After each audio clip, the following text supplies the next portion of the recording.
Imagine a town by the sea, where the waves crash against the shore in a rhythm as old as time. The people here have been given a sacred command, a day of rest, a day of worship, a day set apart from the toil of survival.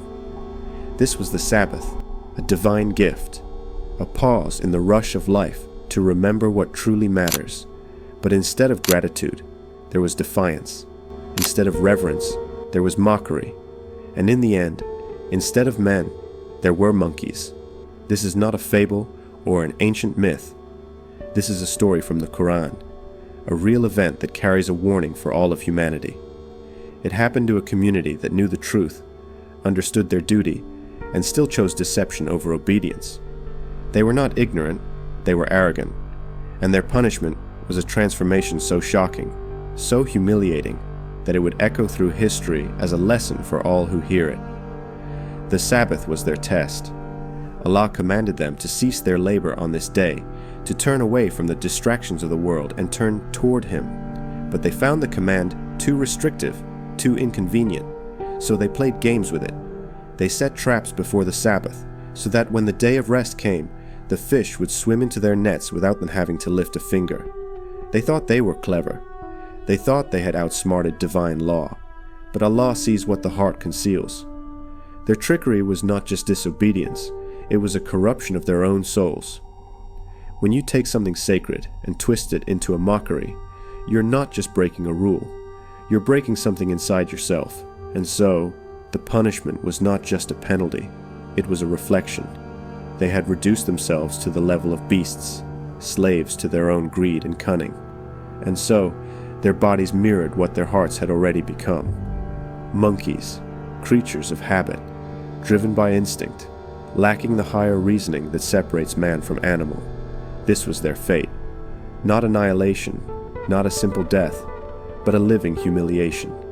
A visible, undeniable sign of what happens when humanity abandons its dignity. But why this punishment?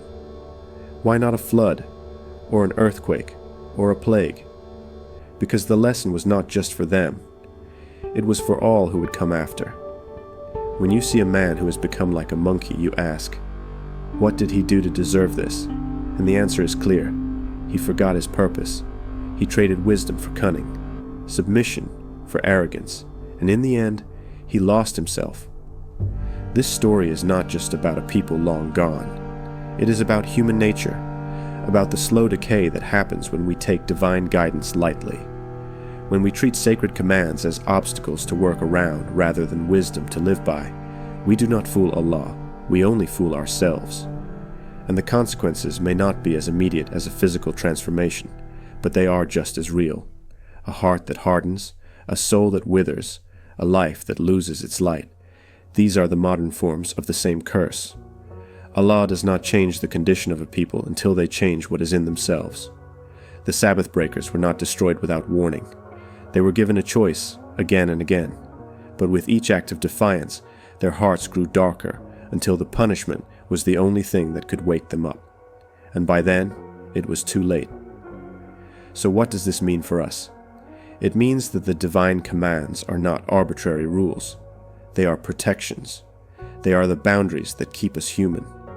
When we cross them with arrogance, when we mock what is sacred, we do not prove our cleverness, we prove our foolishness.